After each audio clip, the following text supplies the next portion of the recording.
buenas tardes, tengan estimados maestrantes. Los saluda con el gusto de siempre la doctora María Catalina Domínguez Nájera y es un placer para su servidora, a nombre de la Universidad José Vasconcelos, darles la más cordial de las bienvenidas a esta nuestra primer sesión virtual de la materia que lleva por nombre Antecedentes y legislación de las necesidades de educación especial. Y para ello, le pido por favor si me pueden informar quienes ya se encuentren presentes dentro de nuestra sala, si me pueden informar si me ven y si me escuchan de manera correcta para que luego entonces podamos dar inicio con la disertación de los temas inherentes al día de hoy. Muchísimas gracias. Hola, hola. ¿Me escucha? Todo se escucha bien y se ve, Sí, maestra. gracias, todo bien. Perfecto, muchísimas gracias. También una disculpa por habernos desfasado en tiempo. Quienes se conectaron a nuestra sesión pasada se dieron cuenta que estábamos culminando apenas una materia que es de doctorado en educación. Por cuestiones climatológicas, pues se nos ha agotado la plataforma, pero agradezco que se estén conectando y recordemos que estos minutos que están desfasados en tiempo se los voy a reponer. No hay ningún detalle en cuanto al retraso. Ustedes tendrán su hora completa. Y para ello, damos inicio el día de hoy con los temas inherentes, que es propiamente hablar de la educación especial. Nuestro tema uno o nuestra unidad uno es precisamente las nociones de educación especial, su conceptualización, su clasificación, la importancia de que exista un estudio especializado de las necesidades educativas especiales y también aquellas carreras relacionadas con el estudio de las necesidades de educación especial. Para ello, iniciamos pues acerca del reconocimiento de la educación especial. Cuando hablamos dentro de educación especial, vemos que es un sistema de servicios que nos va a proporcionar diferentes tipos de apoyo. Primeramente, apoyo a nosotros como docentes para que podamos y para que sepamos transmitir de manera correcta todos y cada uno de los elementos que son necesarios dentro de un proceso formativo. ¿Por qué? Porque estamos otorgando quizás bases, quizás herramientas, quizás una información completamente desconocida acerca de un tema, de una forma de tratamiento o de una forma de empleo de métodos y técnicas, y por ello también los elementos precisos que nosotros debemos otorgar y las vías o las herramientas adecuadas para poder incidir en el resultado que se desea. Pero de igual manera también nos dice que sirve de un apoyo a los estudiantes y específicamente a aquellos que tienen algún tipo de discapacidad o que por el contrario puedan tener aptitudes sobresalientes o dificultades de aprendizaje. Son estos polos extremos, ¿verdad? Pero que todos ellos entran dentro de un requerimiento especial. Recordemos que al hablar de una educación especial o de una necesidad educativa especial, no únicamente es para las personas que tienen discapacidad. Las necesidades educativas especiales pueden ser con discapacidad y pueden ser sin discapacidad, pero que nos están demandando o requiriendo un trabajo adicional, ¿verdad? Una atención específica por este tipo de requerimientos. Entonces nos dice que puede ser por alguna discapacidad, por aptitudes sobresalientes o por dificultades en el aprendizaje, para que luego entonces exista una garantía total en una educación de calidad. De igual manera, cuando nosotros hablamos de una educación especial, es aquella que se va a enfocar en poder adaptar el aprendizaje a todas aquellas necesidades educativas, pero ya de manera individual. ¿Por qué? Porque se me ocurre, yo puedo tener dos alumnos con discapacidad auditiva, pero quizás uno tiene una discapacidad total, ¿verdad? Y uno tiene una discapacidad del 30%. Aunque la discapacidad es la misma porque entra en el rubro de discapacidad auditiva, no es lo mismo que me está requiriendo una persona que tiene una discapacidad total a una persona que tiene una discapacidad parcial. Entonces, aquí también por ello se nos está estableciendo que son todos aquellos lineamientos que nosotros debemos adaptar a las necesidades de aprendizaje y que luego entonces debemos de tomar dentro del reconocimiento individual y luego entonces poder focalizarlo para poder garantizar una educación completa, ¿no? Una educación total. Dentro de estos lineamientos se deben de tomar en cuenta también a partir de recursos que nosotros podemos empezar a moldear y empezar a trabajar para luego entonces poder aplicarlos. Por ejemplo, ¿desde dónde vamos a empezar a realizar este tipo de trabajo? Desde los programas educativos, ¿verdad? ¿Por qué? Porque tenemos que realizar lo que se conoce como programas educativos individualizados, que se le reconoce por sus siglas IEP, ¿verdad? O también podemos complementarlo con terapias, como puede ser terapias del habla, terapias ocupacionales, ¿verdad? Terapias individuales, terapias psicológicas, terapias de rehabilitación, o sea, todas aquellas que puedan de manera conjunta poder incidir dentro del requerimiento especial, pero luego entonces también tener un impacto dentro de su proceso formativo. Y por consiguiente, también debe de existir la promoción de la inclusión en aulas regulares cuando todo ello sea posible para poder generar esta educación inclusiva. Recordemos que no se trata de aislar a las personas, sino por el contrario, reconocer que todos somos distintos, pero que todos también tenemos en este mismo sentido áreas de oportunidad, ¿verdad? Con independencia de si tenemos o no una discapacidad, pero todos tenemos un área de oportunidad y en el mismo sentido, todos también tenemos específicamente áreas desarrolladas o tenemos también formas de cómo poder explotar nuestro potencial y que en el mismo sentido, lo que yo tenga como un potencial desarrollado, puede que a ti eso te genere un área de oportunidad y viceversa. Entonces acá lo que se trata es de complementar, de trabajar en equipo y que luego entonces exista una suma, ¿verdad? Que nosotros de manera global estemos incidiendo en un proceso de desarrollo y de mejora. De igual manera, cuando hablamos de una educación especial, esta persigue tres objetivos principales. ¿Cuáles son estos? Primeramente, requiere de una atención individualizada. Al hablar de una atención individualizada, es aquella en donde, como hace rato comentábamos, se tienen que adaptar todos aquellos métodos, pero también todas aquellas técnicas de enseñanza. Recordemos, se me ocurre, ¿no? Poner como ejemplo, quizás Alondra Carolina González Hernández le va a tocar desarrollar o trabajar en el siguiente ciclo escolar en una escuela completamente distinta porque fue una cadena de cambio y ella le tocó estar en una escuela que desconoce. Entonces, ella se le indica, vas a trabajar con un segundo grado de primaria. Y ella empieza a desarrollar su planeación, ¿verdad? Su programa establece cómo va a incidir en este tema, durante qué tiempo lo va a hacer, qué técnicas va a utilizar, qué métodos, etcétera, ¿no? Ella de manera uniforme y así desarrolla todo su plan de estudios. Pero al momento que va a la praxis, ¿no? Se da cuenta, al momento de estar desarrollando el tema X, que su población objetivo tiene una multiplicidad de factores. ¿Por qué? Porque se encuentra que hay tres personas con déficit de atención, tres personas no sé, que tienen alguna discapacidad auditiva, dos que tienen una discapacidad visual, tres personas que tienen autismo, etcétera, ¿no?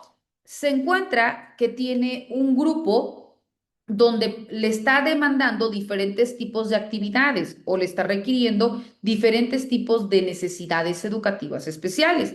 Entonces, ella tiene que dar continuidad en el proceso de transmisión de información, desarrollando todos y cada uno de estos temas. Pero, por supuesto, que quizás tendrá que reestructurar cómo los va a desarrollar. Porque si ella se me ocurre, empezaba a través de la palabra hablada a abordar este tema, pues obviamente las personas que tengan la discapacidad auditiva, pues no van a comprender del todo o nada lo que yo o lo que Alondra esté desarrollando, si es una discapacidad total.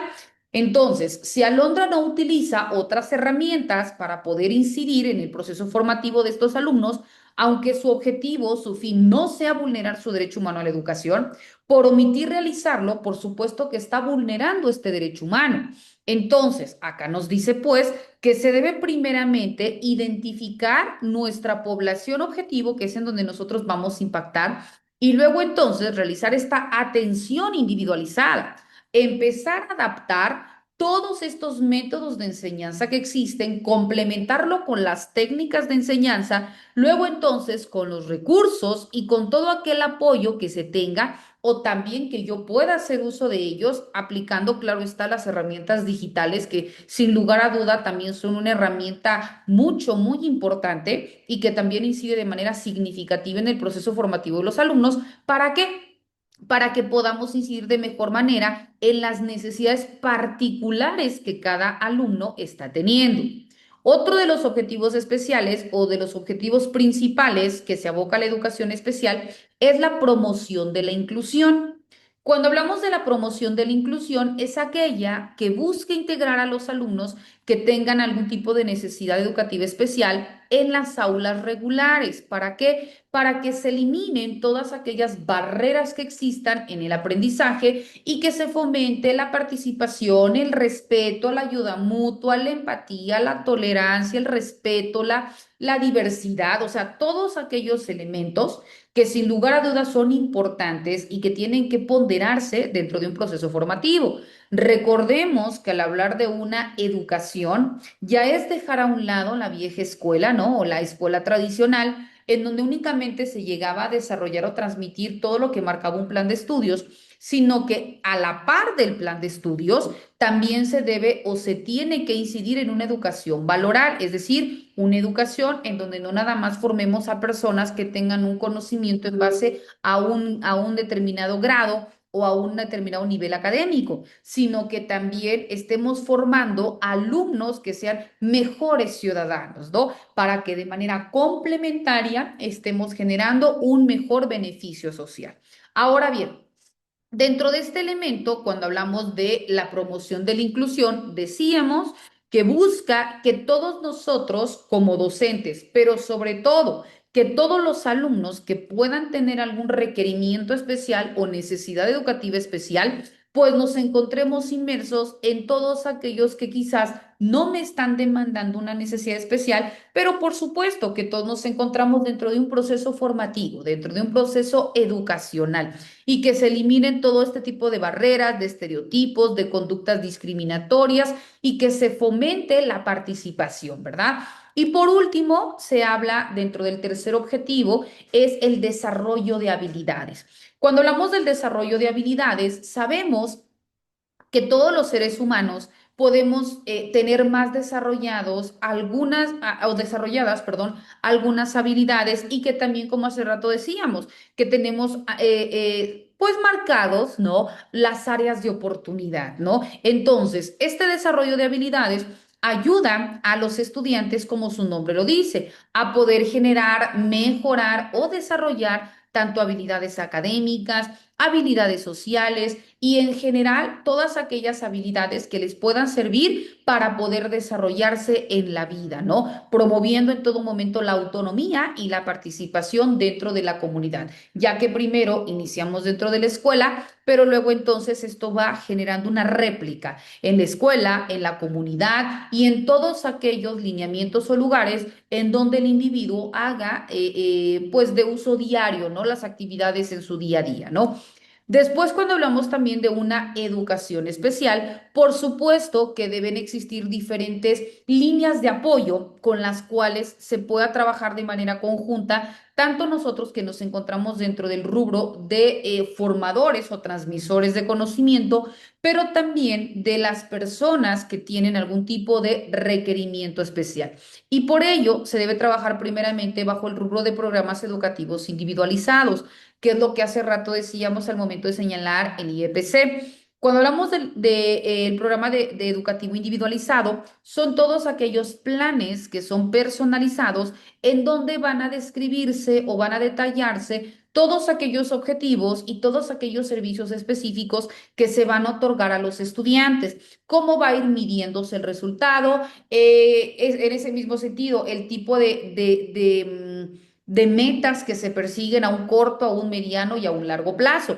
¿Para qué? Para que veamos si estos elementos, mediante métodos, mediante técnicas, mediante herramientas, son los que el niño, el estudiante, está necesitando o por el contrario. Sí, en ese sentido, nosotros tenemos que reestructurar porque quizás yo pensaba que mediante este empleo se iba a lograr este fin y vemos que no se está obteniendo el logro deseado. Entonces también podemos reestructurar hasta que logremos esta educación uniforme. Y precisamente mediante estos programas educativos individualizados es en donde nosotros vamos a medir estos resultados. Después se habla de las terapias. Cuando hablamos de las terapias, son todos aquellos servicios que son ofertados, como por ejemplo, ya decíamos, la fisioterapia, la terapia ocupacional, la logopedia o todos aquellos que se puedan utilizar para ayudar a las personas que puedan tener algún tipo de problema de comunicación, de habilidades motoras o también de algún tipo de requerimiento especial y que, repito, quizás la propia discapacidad o la propia necesidad educativa especial primeramente esté requiriendo o demandando que se incida en mi estado de necesidad y luego entonces que se materialice o que tenga un resultado, pero ya dentro de un proceso educativo. Entonces vemos cómo todo lo que emana o lo que surge dentro de un proceso de discapacidad o de un proceso de necesidad educativa, no nada más va a tener intromisión o repercusión en la cuestión física, ¿verdad? Sino que o psicológica, sino que también va a tener un efecto, ¿verdad? Quizás de limitación o dentro de mi proceso formativo, pero no por gusto, sino que puede ser una forma desencadenada de este tipo de requerimiento, pues que yo tengo. También es importante, antes que continuemos, que nosotros como docentes sepamos que cuando estamos trabajando con personas que tienen algún tipo de necesidad educativa, estas necesidades educativas nosotros tenemos que conocer de manera genérica sus causas y orígenes para luego entonces saber o tratar de comprender la repercusión, porque quizás yo puedo decir, ah, pues es que el niño tal veo que a las 11 de la noche por lo regular se me queda dormido o por lo regular tiene una baja anímica, ¿no? Puedo intuir que porque no descansa bien, que porque se duerme tarde, o no sé, emitir un juicio anticipado, pero porque yo no sé que quizás el niño tiene este tipo de requerimiento o este tipo de enfermedad y de esta enfermedad emana este tipo de tratamiento y forzosamente debe de tomar este tipo de sustancias y que estas va a tener durante este periodo de horas pues va a generar un efecto secundario, ¿no? En una somnolencia, en un cansancio, en un agotamiento, qué sé yo. Pero como desconozco la enfermedad, desconozco las causas y luego entonces los efectos secundarios del tratamiento, pues entonces quizás yo no tengo estos elementos para que pueda trabajar de manera conjunta y no evitar que los tenga porque es algo natural, un efecto secundario del tratamiento, pero puedo utilizar quizás algún tipo de actividad donde yo lo pueda mantener activo y eso vaya a generar pues una mejor participación, ¿no? Durante este tipo de horas.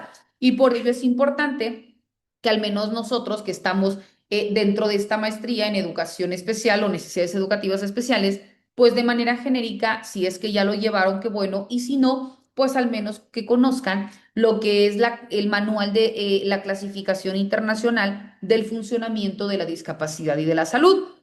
En este nos indica cuáles son las enfermedades, las discapacidades y cuáles son las afectaciones que tienen dentro de la vida de las personas. Porque, por ejemplo, yo no puedo tener una discapacidad, pero sí puedo tener un requerimiento especial. Se me ocurre, yo alumna de Stephanie Jiménez, ¿no? Tengo un problema en casa y eso está generando que yo tenga un déficit de atención. Entonces, yo no tengo una discapacidad, pero sí tengo una necesidad educativa especial. Entonces, aquí sabemos que el tipo de elemento, de herramienta o de actividad que ella va a utilizar en mi proceso formativo, pues va a ser distinto al resto de los compañeros. También es importante que nosotros sepamos, ¿verdad?, que hay enfermedades que, como su nombre lo dice, vienen, que pueden ser permanentes o que pueden ser temporales, al igual que las discapacidades. Con la discapacidad hay unas con las que se nace y hay otras que se adquieren. Por ejemplo, yo puedo ir a un lugar y tener un accidente y puedo quedar en silla de ruedas. Y eso puede ser permanente, ¿verdad? Porque con ninguna operación yo puedo volver a tener movilidad en las piernas o en la columna, o puede ser temporal. Pero vuelvo al punto de inicio, las discapacidades pueden tenerse desde el nacimiento y otras pueden desencadenarse por un accidente o por alguna enfermedad, ¿verdad? Una bacteria puede irse al cerebro y puede desencadenar en un estado vegetativo, ¿no? En una falta del habla, de la escucha, del no sé. Entonces, vemos pues que no estamos obligados como docentes a conocer el todo, ¿verdad? No estamos diciendo debes de conocer o de fungir como doctor, como psicólogo, como trabajador social, pero al menos sí estamos obligados a conocer de manera genérica todo aquel elemento con el que vayamos a trabajar para manejar un lenguaje unificado y estandarizado, ¿no? Y eso es lo que nos dice la CIF, que eso es incluso a nivel internacional, y México al formar parte de la comunidad internacional, pues luego entonces está obligado a conocerlo, y nosotros máxime que trabajamos en una prestación de servicios mediante la formación de personas, por supuesto que estamos sí o sí obligados. Recuerden que la ignorancia de la ley no exime su cumplimiento. No podemos decir que porque no conocíamos, pues no dimos cumplimiento, ¿no? Porque es una doble sanción. Ahora, regreso. Dentro de los servicios y apoyos que se pueden y que se deben otorgar a las personas que tienen algún requerimiento o necesidad educativa especial, también es buscar ayudas y asistentes. Cuando nosotros hablamos de ayudas y asistentes, son todos aquellos elementos que nos pueden brindar un tipo de apoyo adicional para poder facilitar el aprendizaje dentro de un aula. Por ejemplo, si hablamos del autismo, ¿no? Dentro de un grupo puede existir el docente que esté como titular del aula, y por supuesto que también el niño, si hablamos de dentro de este margen de edad, puede tener también un maestro sombra, ¿verdad? Que es así como se le denomina, que es aquel que va a estar ya en lo específico viendo el desarrollo, el trabajo, reforzando, etcétera, todo aquello que el niño necesita, y no para deslindar algún tipo de necesidad de trabajo o como se le quiera denominar para el maestro titular, sino que también vemos que como en este sentido se habla de los servicios y apoyos, pues es la ayuda, es este apoyo adicional para facilitar el aprendizaje dentro de un aula educativa. Otro de los servicios y apoyos que se tienen es la tecnología de asistencia.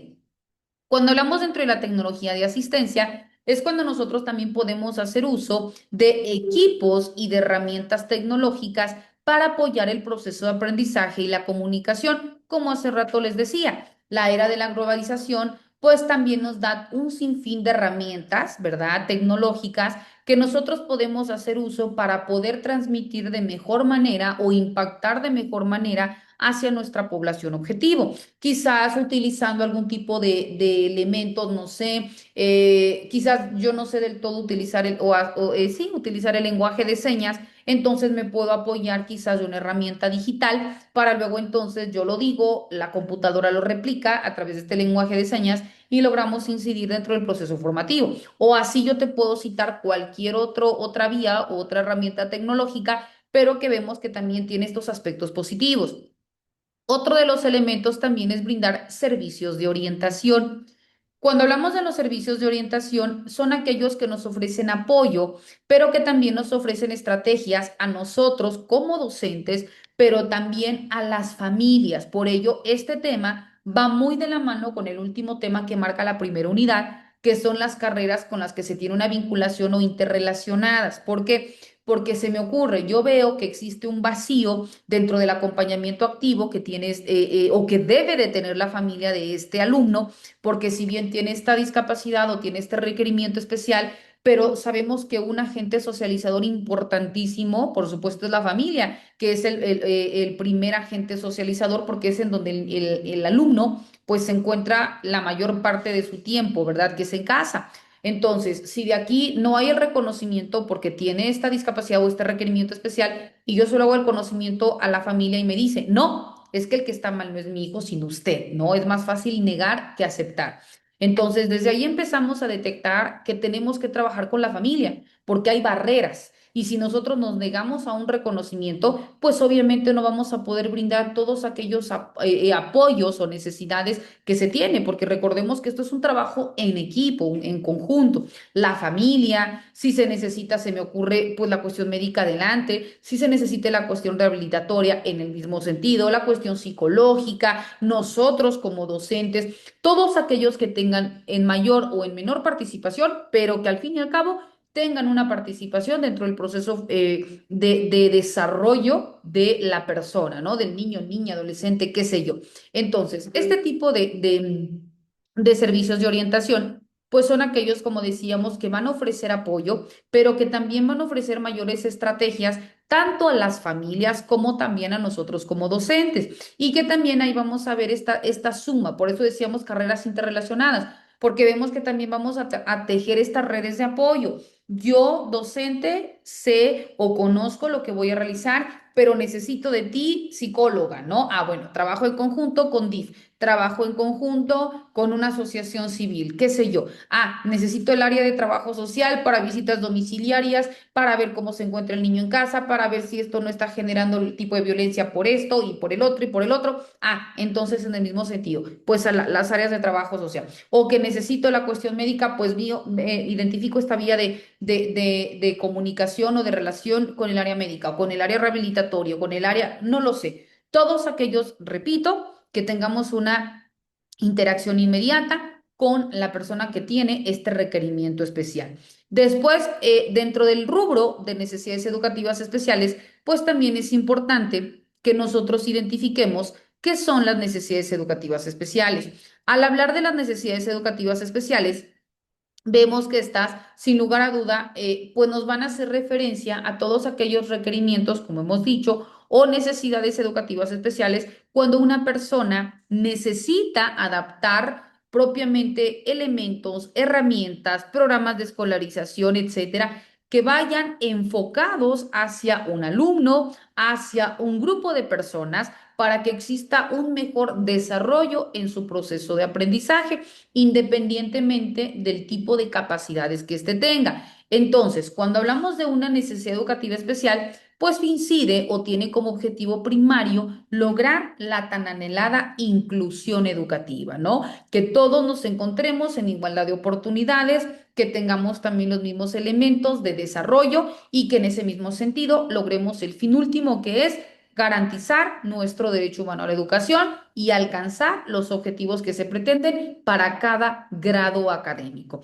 Y esto se va a lograr llevando a cabo medidas que atiendan a la diversidad, que en ese mismo sentido generen una conducta de igualdad en el proceso formativo, mediante el establecimiento de planes y programas, de la reestructura de estos planes y programas, de lograr conductas igualitarias, del reconocimiento valoral, ¿no? Mediante, como ya hemos dicho, el respeto, la tolerancia, la empatía, etcétera. Y luego entonces, cuando hablamos de necesidades educativas especiales, volvemos al punto de inicio. Son todos aquellos apoyos y todas aquellas atenciones específicas que se necesitan brindar para que exista una consecución de objetivos en el proceso de aprendizaje, ¿verdad? Y que todo esto vaya a tener una relación o una vinculación con la edad de las personas, cómo vaya generando también un proceso evolutivo, ¿no? En cada una de sus etapas y que luego entonces también empecemos mediante el reconocimiento que existen tipos de discapacidad y que existen también clasificaciones, ¿verdad?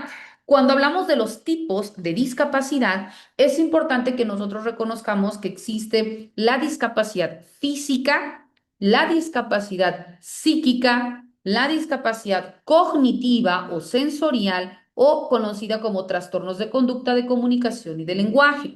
Y dentro de estas necesidades educativas especiales, es importante que nosotros diferenciemos que existen necesidades educativas especiales y que también existen necesidades específicas de apoyo educativo, que esas son otras. Las necesidades educativas especiales nosotros las vamos a reconocer por sus siglas NEE, en tanto que al hablar de las necesidades específicas de apoyo educativo, son aquellas que las vamos a reconocer por sus siglas NEAE.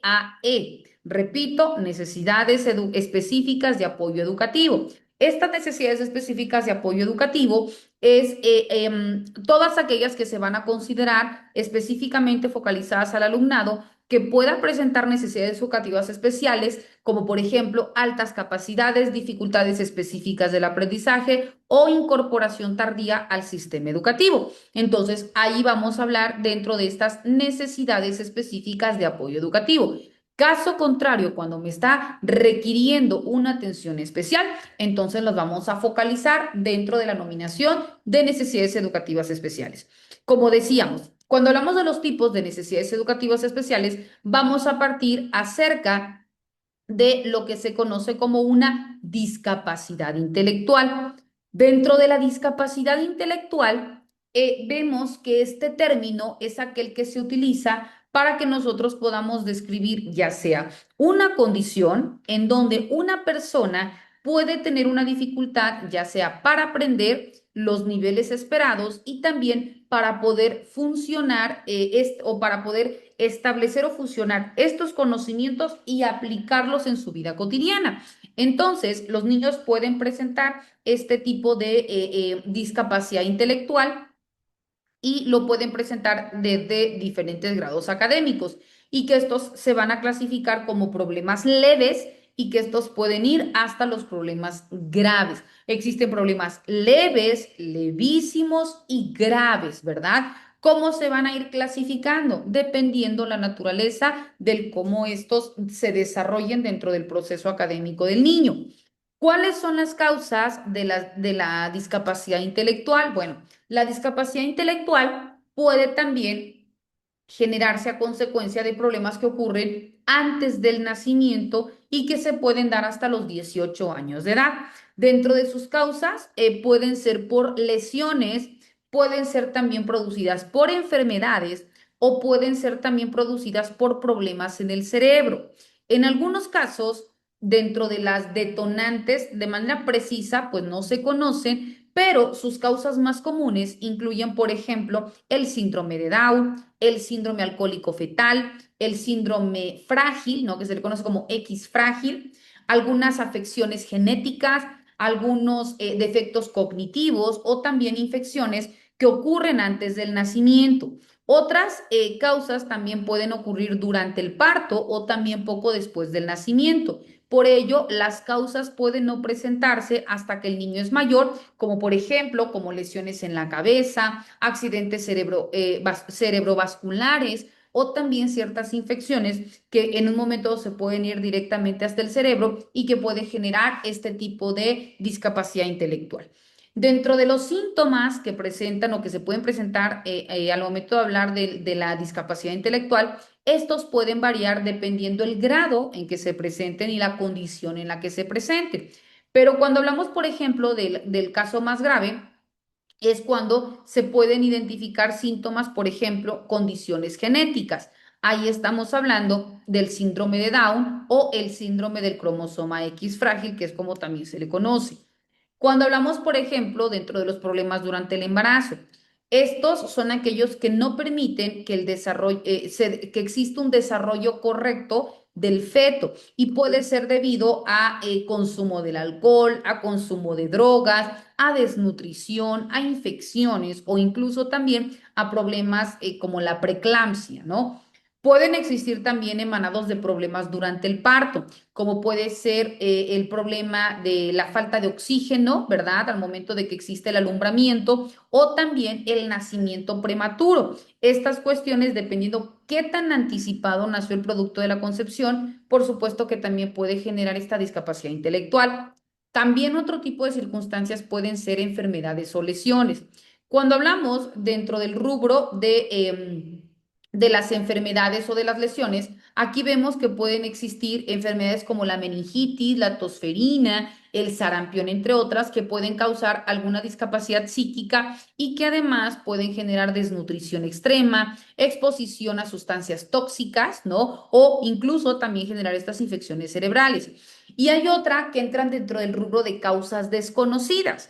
Y así se le denomina porque porque dentro de las que ya hemos citado se le consideran como las causas comunes, pero también pueden ocurrir discapacidad intelectual o también esta discapacidad psíquica sin que exista ninguna detonante. Entonces, por ello del rubro de causas desconocidas, porque precisamente no se le puede atribuir a algo en particular. Cuando nosotros vemos que existen alumnos que puedan tener esta discapacidad intelectual, el apoyo y la ayuda que nosotros brindemos, pues entre más temprano sea mejor, ¿no? Como en cualquier tipo de discapacidad, entre más temprano se detecte y más temprano se ayude, pues también mayores van a ser los resultados positivos que se tengan. Y este tipo de discapacidades, pues también generan que nosotros empecemos a trabajar en el desarrollo de habilidades, en el desarrollo del potencial y que se establezcan tratamientos acordes a la necesidad, como por ejemplo incluir terapias del habla, terapias del lenguaje, terapia ocupacional, fisioterapia, educación especial, entre otras, ¿no? Que repito, sin lugar a dudas son importantes para que podamos nosotros medir este proceso evolutivo en el niño, en la niña, en el adolescente. Otro tipo de discapacidad es el que se le conoce como discapacidad física. Cuando hablamos de la discapacidad física, es aquella en la que debido a determinadas circunstancias, como por ejemplo las patologías, enfermedades o como hace rato dijimos, los accidentes, pueden experimentarse este tipo de discapacidades, ¿no? O pueden detonar en estas discapacidades. Y hablamos propiamente de la discapacidad física cuando existen limitaciones en la capacidad para poder moverse o también para poder coordinar los movimientos. Este tipo de discapacidad suele manifestarse principalmente en alteraciones que se dan en el aparato locomotor y todo ello se traduce, como hemos dicho, en dificultades para el desplazamiento y para la movilidad de los miembros tanto superiores como inferiores del cuerpo, ¿no? Al hablar de brazos, al hablar de piernas, etcétera. Este impacto de la discapacidad física en la vida diaria, pues también incide dependiendo la gravedad que se tenga. Podemos ver, como hace rato decíamos, que puede ser una discapacidad total cuando ya independientemente del el número de cirugías, pues yo no puedo volver a retomar el movimiento, no puedo volver a caminar, no puedo volver a mover el brazo, el dedo, qué sé yo, ¿no? Entonces, algunas personas pueden llevar una vida relativamente normal, mientras que otras pueden enfrentar determinados desafíos significativos para que puedan realizar este tipo de actividades cotidianas.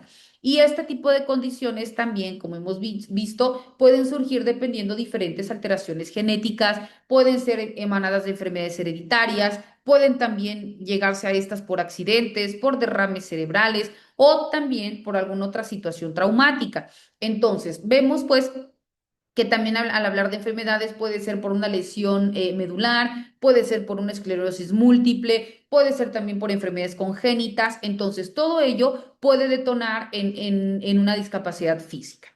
Puede existir otro tipo también de discapacidad, que es la que se conoce como discapacidad auditiva. Cuando hablamos de la discapacidad auditiva, esta se debe a una alteración en la capacidad para poder oír, ¿verdad? Como por ejemplo, al hablar de una cosa es la escucha y otra cosa es oír. Una cosa es oír y otra cosa es escuchar. Escuchar, yo puedo detectar algunos sonidos. Oír contempla todo aquello que de manera conjunta me permite captar lo que en su momento se está transmitiendo. Entonces, este tipo de discapacidad puede también generar una alteración que provoque una incapacidad ya sea total o puede ser parcial en la audición. Entonces, vemos pues que es importante, como ya hemos dicho, entre más temprano se detecte, pues mayor impacto se puede tener al momento de generar una mejora en la persona que tiene la discapacidad, ya que al momento de iniciar un diagnóstico precoz, es para poder controlar la alteración, para poder buscar una solución, para poder planificar mejor el desarrollo y también la adaptación de la persona en su vida diaria, ¿no? Entonces, vemos que otro tipo de discapacidad que existe es la discapacidad visual. Cuando hablamos de la discapacidad visual, esta puede ser provocada por alteraciones de la visión y también esta puede ser o puede detonar en una falta total o una falta parcial en el sentido de la vista. Vemos que en la vista, pues es uno de los sentidos principales que nosotros como personas tenemos y por ese mismo sentido, vemos que al momento que se sufre de esta discapacidad, esta puede deberse a diferentes patologías. Puede ser también por alteraciones o puede ser por problemas que afectan la capacidad de ver. Y ante cualquier síntoma que pueda afectar este órgano, vemos que también es importante acudir a un diagnóstico precoz para poder identificar las causas y luego entonces el posible avance que se tenga, ¿no? Es importante que nosotros también identifiquemos dentro de estos tipos de discapacidades que en el mismo sentido, entre más rápido nosotros podamos conocer o podamos trabajar dentro de una búsqueda de mecanismos, de rehabilitaciones, de elementos, de herramientas, pues también mayor va a ser el impacto que nosotros podamos tener, ¿no? La mejora que podamos brindar en el proceso de acompañamiento, en la elaboración de planes y programas de estudio, en la utilización de herramientas que en un momento dado pudieran generar una mejora significativa en el proceso de enseñanza-aprendizaje y demás. Otro de los elementos que también entran dentro del tipo de discapacidad, vemos que es el trastorno del espectro autista. Cuando hablamos del trastorno del espectro autista, se le conoce por sus siglas TEA, ¿verdad? Que es esta condición del desarrollo neurológico que es caracterizado por diferencias en el proceso de comunicación, por también verse muy marcada el proceso de interacción social y también la aparición del comportamiento y de los intereses que son muy restringidos, perdón, y que son muy repetitivos. Y luego entonces se van manifestando desde la primera infancia. Si bien las causas exactas pues no se conocen, pero se cree que son una combinación tanto de factores genéticos, pero también de factores ambientales. Dentro de los síntomas, estos pueden variar ampliamente, tanto en intensidad y existen diferentes grados tomando en cuenta las necesidades de apoyo, que van, al igual que hace rato comentábamos, desde los leves hasta aquellos que requieren alguna asistencia significativa. Las personas que tienen TDA pueden presentar una o varias características. Por ejemplo, cuando hablamos de problemas de comunicación e interacción social, pueden existir tres factores o elementos. Puede tener una dificultad para iniciar o también para mantenerse dentro de una conversación. Puede también tener un problema para entender el lenguaje corporal o para poder generar expresiones faciales. Puede también generar una dificultad para hacer amigos o para poder interactuar en juegos sociales. Otro de los rubros son los comportamientos, intereses o actividades restringidas y repetitivas. Dentro de este, al igual, entran tres elementos que pueden detonar en movimientos repetitivos, como el aleteo de las manos. Puede generar también intereses intensos o específicos en determinados temas, o en su defecto puede tener resistencia a los cambios o a las rutinas que ya han sido establecidas. Otro de los puntos son respuestas sensoriales inusuales, y aquí podemos encontrar dos supuestos.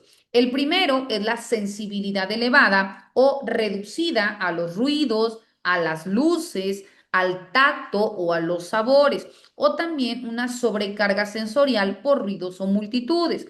Dentro de las causas del trastorno del espectro autista, específicamente, pues no se conocen de manera completa, pero se piensa que hay una combinación, como ya hemos dicho, de factores que van desde los genéticos y los ambientales, así como también las diferencias en el cerebro, que son precisamente la base de generar esta condición.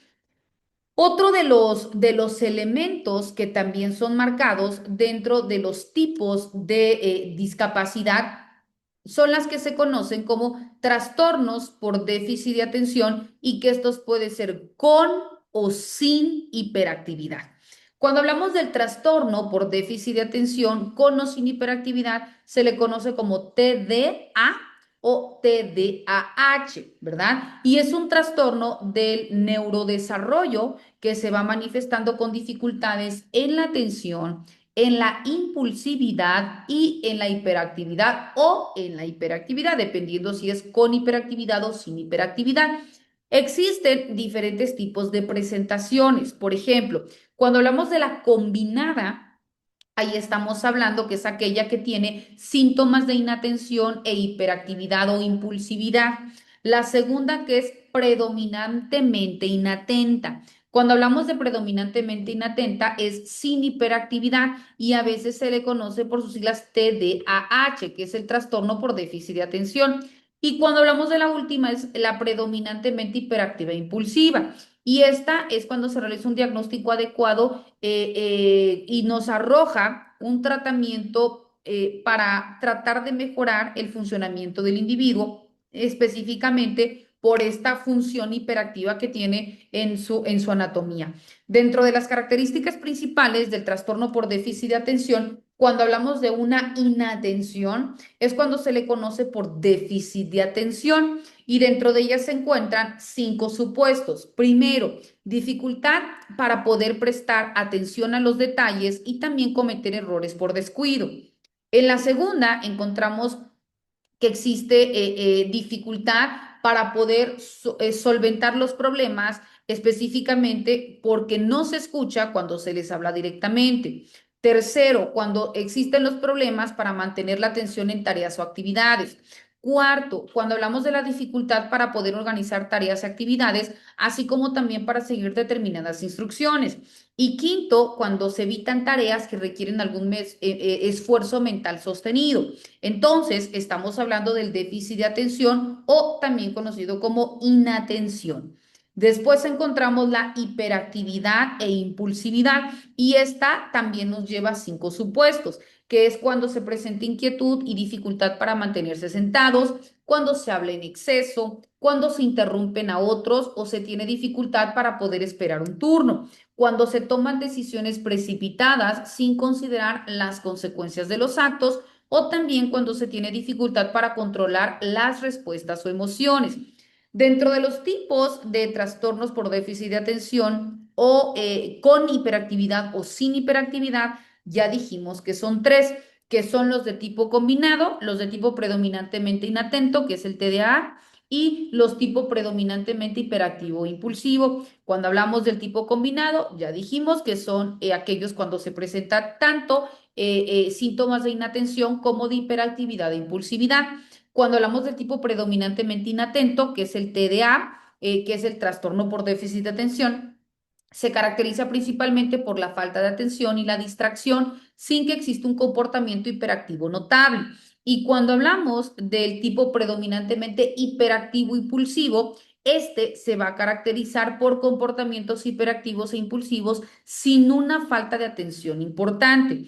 Dentro del tratamiento y manejo de los trastornos por déficit de atención con o sin hiperactividad, vemos que estos deben ser multidisciplinarios e individualizados y que debe comprender terapias, debe comprender capacitación a padres, tratamiento farmacólogo, apoyo educativo y también se deben emplear estrategias específicas en casa. Cuando hablamos de la terapia debe ser cognitivo-conductual y que esta es considerada como la opción más eficaz. Cuando hablamos de la capacitación para padres, es cuando se deben ayudar a los padres para que se establezcan rutinas claras y también que se establezcan formas para mejorar el comportamiento del niño.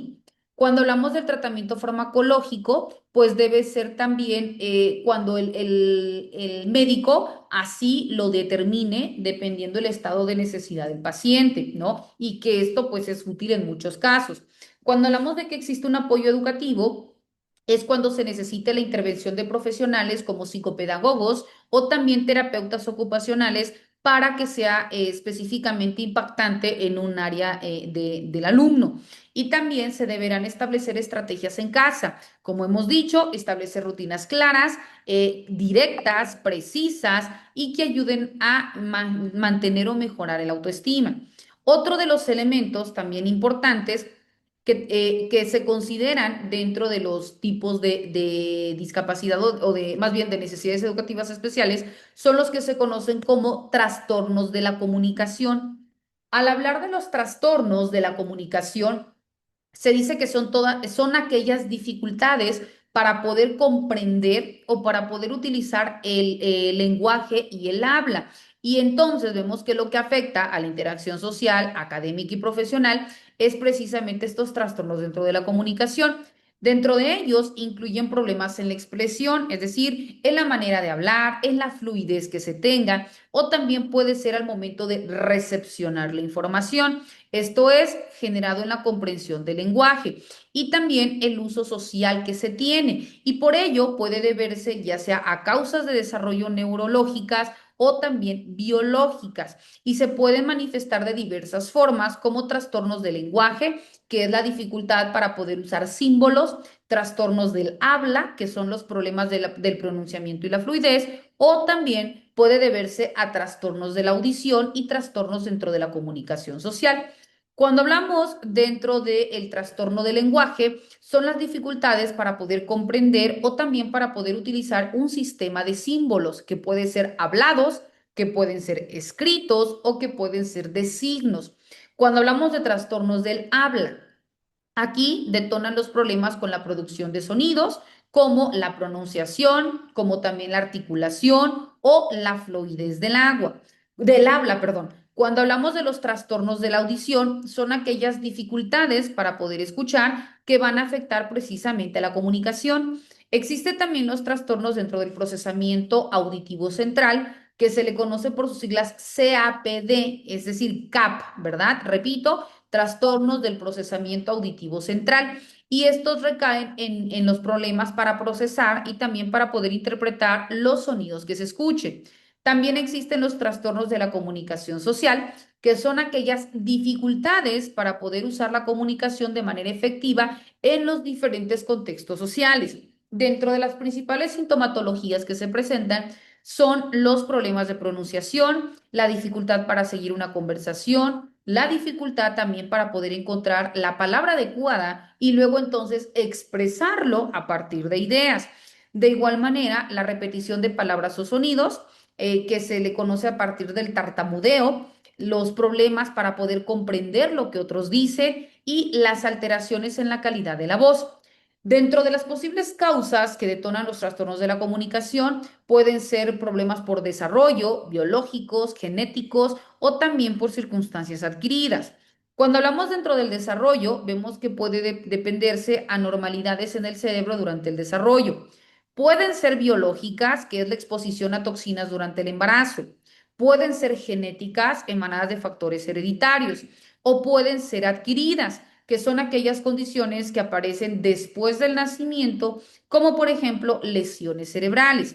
Dentro de ellas pueden existir tratamientos, por supuesto, que son la terapia del habla y del lenguaje o también mediante grupos de habilidades sociales. Cuando hablamos dentro de terapias del lenguaje y del habla, son aquellas terapias para mejorar las habilidades de la comunicación y que se usan a partir de juego de roles, de apoyos visuales, entre muchos otros, que repito, se tengan como elemento importante generar una mejora dentro del habla. Hablamos también de grupos de habilidades sociales y que estos son para practicar la comunicación en entornos grupales y luego entonces incidamos de manera específica dentro de este tipo de requerimientos especiales, ¿no? De necesidades educativas especiales.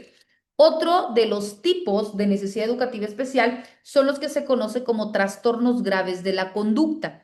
Al hablar de trastornos graves de la conducta, se dice que son aquellos patrones dentro del comportamiento disruptivo de la persona, que puede ser agresivo, desafiante y antisocial, y que en muchos casos pues violan las normas sociales y los derechos de los demás de manera persistente y de manera severa. Estos se caracterizan por la falta de empatía, por el desprecio por las reglas, por la irritabilidad, la impulsividad, el frecuente daño a la propiedad ajena y que luego entonces deben ser tratados de manera puntual. ¿Por qué? Porque obviamente si no se realiza este tipo de intervenciones, pues puede generar mayores problemas de la persona hacia la colectividad y a contrario senso. Dentro de las características principales de los trastornos graves de conducta, encontramos las conductas agresivas y violentas, encontramos la destrucción de la propiedad, encontramos el engaño y el robo, encontramos la violación de normas, encontramos la irritabilidad y la falta de control de impulsos, encontramos también a la falta de empatía, entre muchos otros. Cuando hablamos primeramente dentro de las conductas agresivas y violentas, vemos que agredir ya sea de manera verbal o de manera física a personas, esto por supuesto que no es válido y que también pueden llegar a utilizar armas para causar daño físico o amenazar gravemente a otros. Cuando hablamos dentro de la destrucción de la propiedad, puede generar o puede detonar en vandalismo intencional o en incendios provocados para dañar propiedad ajena. Cuando hablamos del engaño y robo, pueden mentir repetidamente, pueden robar objetos y esto pues también es por trastornos graves de conducta. También existe la violación de normas. Esto es incumpliendo gravemente las reglas, tanto dentro del ámbito escolar como también en el ámbito social. Cuando existe también irritabilidad y falta de control de impulsos. Esto es precisamente por rabietas frecuentes, por iras excesivas o por la dificultad también para controlar las emociones. Cuando hablamos de la falta de empatía, es precisamente la insensibilidad hacia los sentimientos de los demás, culpar también en muchos de los casos a otros por los propios errores y también generar actitudes vengativas. Entonces, vemos que estos dentro de algunos de los rubros son también los que se conocen o que entran dentro de la condición de tipos de necesidades educativas especiales que en un momento también se deben de tomar en consideración al momento de encontrarnos frente a grupo. Bueno, mis estimados maestrantes, me está indicando la plataforma institucional que ya nos quedan pocos minutos para culminar con nuestra sesión del día de hoy. No me gustaría que quedara inconcluso un tema, por ello me gustaría que en este momento, si alguien desea tomar el uso de la voz, lo realice. Recordemos que esta sesión ha sido grabada para que en el momento que me la compartan, con mucho gusto se las impacto en plataforma para que quienes así lo deseen puedan de nueva cuenta volver a validar el contenido. Recordemos que estamos en la maestría en educación especial, específicamente en la materia antecedentes y legislación de las necesidades de educación especial. Cedo el uso de la voz y si no, con ello estaremos dando cumplimiento a nuestra intervención virtual del día de hoy. Adelante, por favor. ¿No? Bueno, muchísimas gracias, estimados maestrantes. Ha sido un placer coincidir con cada uno de ustedes. Recuerden, quienes así lo deseen, culminando nuestra sesión, pueden ingresar en el apartado de foro y emitir su primer comentario en razón a los temas que desarrollamos el día de hoy. Y en cuanto me compartan la liga, con mucho gusto se las impacto en plataforma para que quienes así lo deseen puedan de nueva cuenta volver a validar el contenido. Y si Dios lo permite, nos vemos la siguiente semana. Bendiciones a todas y todos.